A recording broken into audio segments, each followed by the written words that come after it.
Hello and welcome to this session on media, mobiles and ministry.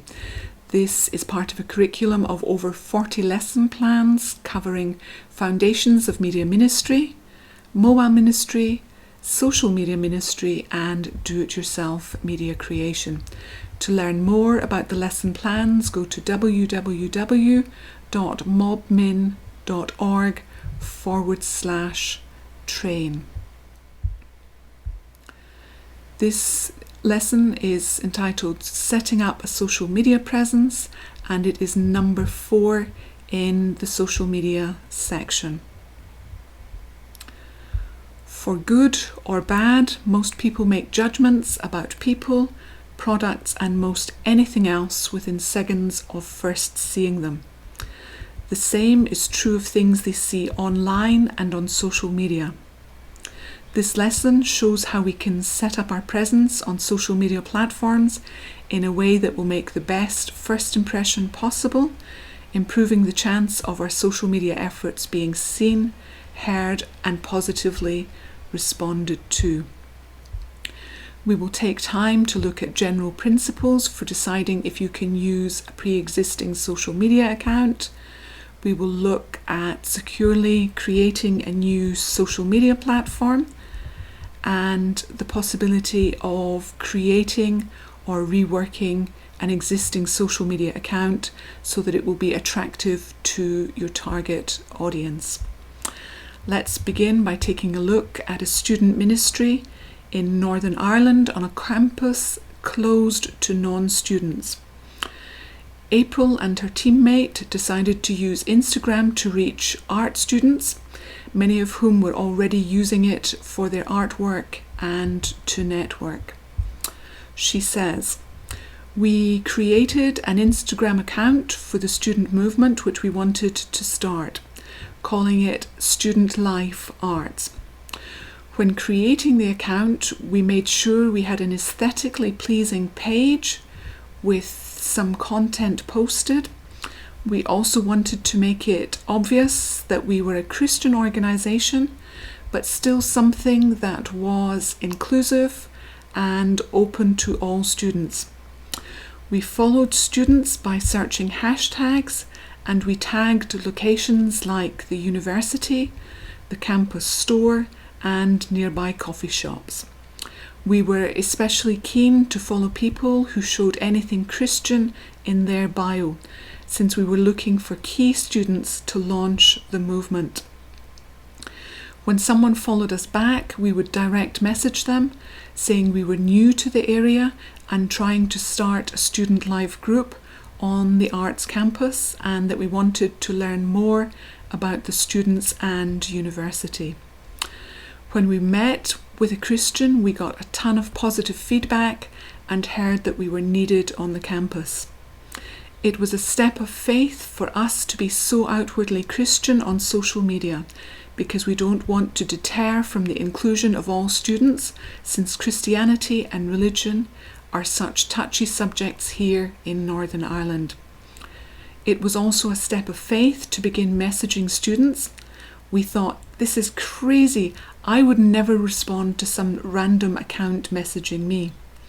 But the first day we sent out 30 direct messages and received 10 responses.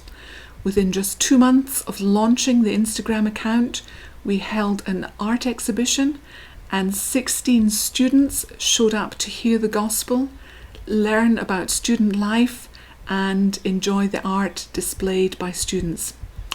This led to 3 potential student leaders meeting with April and expansion to 4 other universities. These first steps are ones that should be taken before thinking through and setting up an intentional outreach social media presence. Know why you want to be on social media. Think through what your objectives are. The possibilities include using social media to listen, and so prepare your face-to-face interactions and conversations. Deepening of existing relationships by enabling communication and interactions when physically separated. Also, it could be finding and connecting with seekers. You will need to take time to get to know what your target audience are doing, which platforms they use. For example, is it WhatsApp or Facebook? And what are they doing there? What kind of things do they share? What kind of language do they use? Choosing only one platform is typically recommended in order to ensure success. The more platforms a ministry attempts to take on at once, the lower the likelihood they have of doing any one of the platforms or outreaches well. Then, in the light of what you have learned, take time to evaluate your existing social media presence. Consider if you need to go for a totally new account and the steps involved in that. Typically, it is recommended that you be upfront about your identity and that the person you are online matches the person that you are offline in real life. That said, there are times that presenting your true identity will, in essence, block your target audience from interacting with you, and it is in these situations you may want to think about creating an alternate identity. In some situations, it may be too dangerous for you or your ministry to have a highly visible Christian social media presence. Some options include taking a local name but making it apparent that you are a foreigner, or you may try to identify as a local person. This is much harder to take on an insider identity, and it can also cause tensions when you move to face-to-face contact and then your contacts discover that you are not the person that you have claimed to be. A third option is to create an obviously fictional character. Arab World Media does this with a cartoon-like character they use to ask or answer questions with.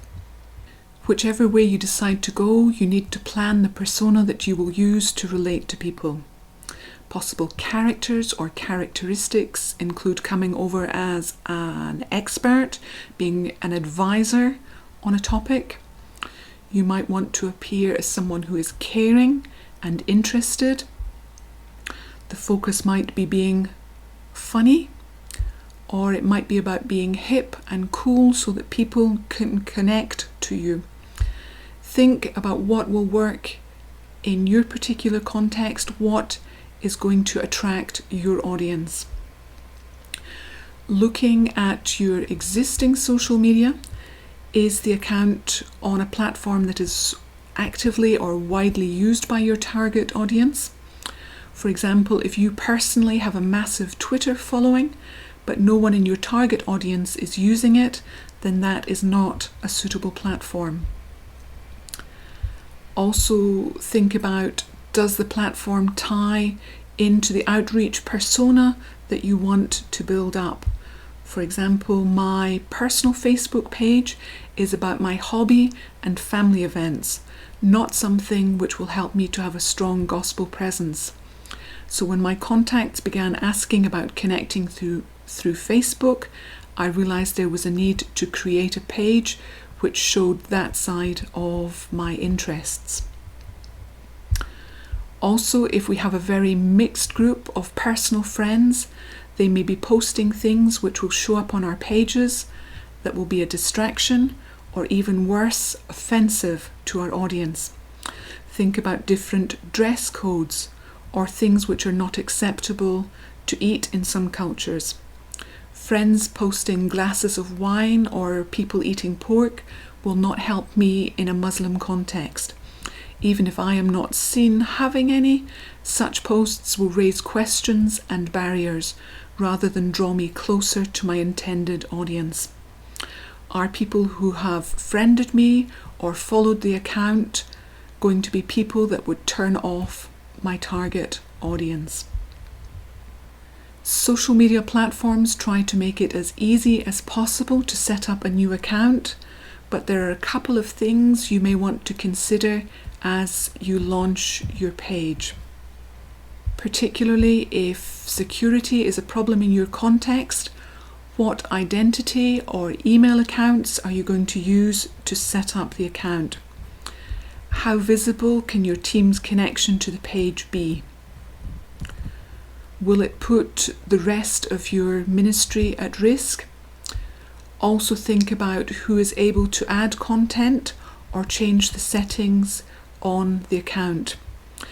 If everyone is able to post unmoderated content on your channel, could you attract more negative comments than positive? Also think about the first impression that people get of you as they come to your social media channel. The name you use will be important. Will it be your name or your organization's name? If you are going to create a persona, think through all the aspects of that so that your persona will be understood and not cause offence or become a problem further along when or if face-to-face meetings happen. Be consistent too across your social media platforms, and above all, make sure that it will represent something which you can be true to in real life. Example, you want to set up as an expert on a subject. Do you really have the knowledge to speak about it? And importantly, are you able to answer the questions on that topic? Selecting a good profile picture is part of that process of creating a positive impression. Will you use a personal picture or a logo to represent a group? Again, that picture needs to tie into the persona and the message that you are sharing. Choose a good, clear picture, something that will catch the eye, rather than have the people peering at it to work out what it might be. Also think about the question of, does a smiling face give the same message as in your own culture? What kind of clothes will you wear? You're trying to create a good impression, and so it is important to keep these things in mind as you're choosing your image. If it is for a group, a logo or a cartoon style picture may work better. This can also be true in areas where security is an issue. Perhaps you don't want people to immediately connect you to the page.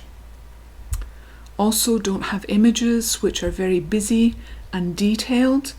These become much harder to see on mobile phones. Bold colours help to grab attention, but the picture has to add to your overall message, not distract from it. As well as a profile or identity picture, there is often a place for a background picture. Facebook call it the cover photo. On Twitter, it is the header. And so good use of this image helps you to begin telling your story. It is another part of building your brand and sharing your message. According to Guy Kawasaki, the picture should tell a story and communicate information about what's important to you. Does this look like a serious page where someone is going to have information you want to take time to read? Never leave these spaces blank. They're an important part of building up your story. The cover can be used as a kind of billboard, and you can switch it out for new outreaches, special events, or seasons. On one of our pages, we often invite followers to submit a cover photo that we will use for a month. This also helps to build community. Google provides a regularly updated cheat sheet which tells you how best to size and format images for each social media platform. Be aware of your context too. Everyone may be moving over to video, but they may be a struggle to download in your particular setting. So think about compression and resizing to fit your context. You will find links for tools to do this in the lesson plan. The bio or about section gives you another chance to sell your page to visitors. Write with your target persona in mind. Keep it short and to the point. Make use of what you know about keywords that are part of your audience search and other discussions on social media. This will make it more likely that your media will come up when they do a search on that particular topic.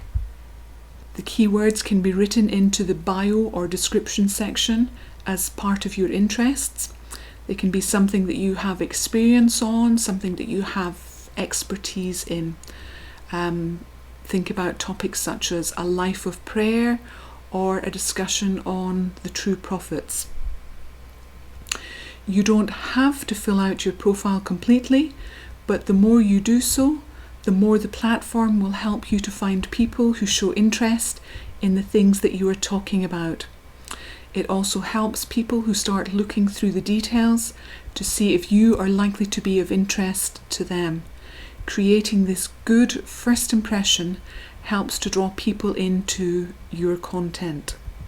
A crowd will always attract more people, so make use of your most liked or most responded to post as a headline or pinned post. This is the first post that people will see as they look you up, and when people see that many others are engaging with you, it helps to make your page more attractive. As with all our sessions, we have included some practical activities. Begin by examining a ministry account. The ideal would be if you can find one from your particular context. What are your first impressions as you look at their profile and cover pictures? Take time to read their profile information. What impressions do you have of the persona being revealed? Are they coming across as an expert, very impersonal, or are they looking to be more personal, relating on a peer level? Do you notice any particular keywords or hashtags they're using that people searching for might find them with? And what are they associated with via links? Who are their friends, their followers, and what are they following? If you're viewing a ministry outreach, can you determine who their target audience might be and what are they trying to accomplish via their social media presence? If you were in their target audience, what things about the account would make you more likely to follow or to friend them? And also consider the things which might make you less likely to follow them. Take time now to look too at an existing social media account. Consider your personal or your team's goal for doing ministry on social media, the security issues that would affect the existing account's potential for use as an outreach, the platform that is being used and its utility for accomplishing that ministry goal. For example, does your intended audience use that platform? And does the way the platform is used by your target audience members support the intended type of ministry? And so with this, you can begin using what you have learned and begin planning and putting into practice your own social media presence. So thanks for joining us, and do feel free to reach out to us on mobmin.org. Thank you.